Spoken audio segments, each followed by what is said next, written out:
আমরা এক স্বৈরাচারের হাত থেকে আরেক স্বৈরাচারের হাতে দেশবাসী করুক, এটা আমরা চাই না। এই যারা এই উপকর্ম করেছে তাদেরকে আপনারাও সবাই চিনেন। আমরা একটা শান্তিপূর্ণ দেশ চাই। আমরা আমাদের কর্মীদেরকে নির্দেশ দিয়েছিলাম যে তোমরা লাঠি হাতে প্রত্যেকটা মন্দিরের সামনে বসে থাকো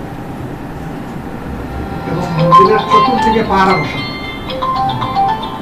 কোনো দুষ্কৃতিকারী যদি কোনো কিছু করতে আসে তাহলে তোমাদের শরীর এবং জীবনের উপর দিয়ে তাকে করতে হবে। তোমরা চ্যালেঞ্জ করবা এবং কাউকে সুযোগ দেবে। সারা বাংলাদেশে আমাদের কাছে এমন কোনো তথ্য নাই যে কোনো মন্দির ভাঙচুর হয়েছে বা লঙ্ঘন হয়েছে, কিন্তু পারিবারিক কিছু উপাসনালয় আছে বিভিন্ন জায়গায়, যেখানে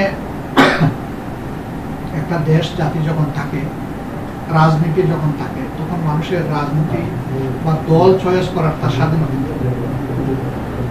আওয়ামী লীগ সব ধর্মের মানুষ সমর্থন করতে করে, বাস্তবতা এটা। বিএনপি করে, আমাদের দলেও কম বেশি সবাই করে, কম হোক বেশি হোক। তো সেই অ্যাক্টিভিস্ট যারা বিভিন্ন দলের রাজনৈতিক কর্মী বা নেতা, এরা অনেক সময় তারা তাদের রাজনীতির পরিচয়ে যখন ক্ষমতায় থাকেন তখন সীমালঙ্ঘন করে। এটা যেই যখন জানে সীমালঙ্ঘন আমাদের দেশে হয়, এটা বাস্তবতা। এই সীমালঙ্ঘনকারীরা অনেক সময় মানুষকে কষ্ট দেয়, মানুষের অধিকার হরণ করে, কেড়ে নেয়। এর ভিত্তিতে যদি কোনো মানুষ ক্ষুব্ধ হয়ে তার উপর কিছু করে, এটাকে ধর্মীয় রং দেওয়ার কোনো সুযোগ নেই। স্রেফ একজন নিরীহ মানুষ, সে কোনো সাথেও নাই পাছেও নাই, তার জীবন সম্পদ এবং ইজ্জতের উপর হাত দেওয়ার কোনো প্রশ্নই উঠে। অবশ্যই কেউ যদি রাজনীতি অপচর্চা করে কোনো অপরাধ করে, তার ক্ষেত্রেও আইন হাতে তুলে নেওয়া উচিত নয়। সেখানেও দায়িত্বশীল নাগরিকের পরিচয় দেওয়া দরকার।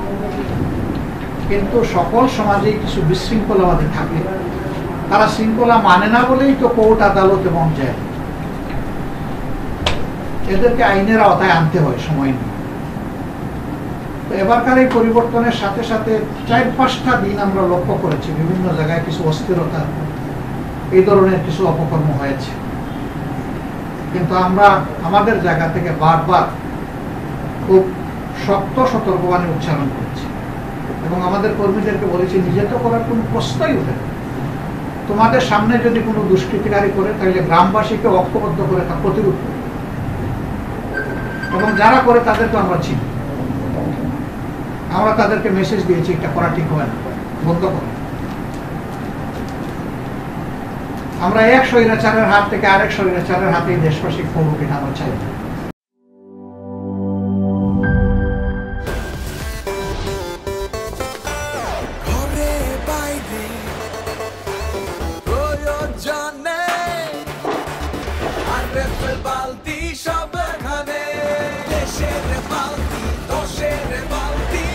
আরএফএল বালতি, দেশের বালতি, দশের বালতি।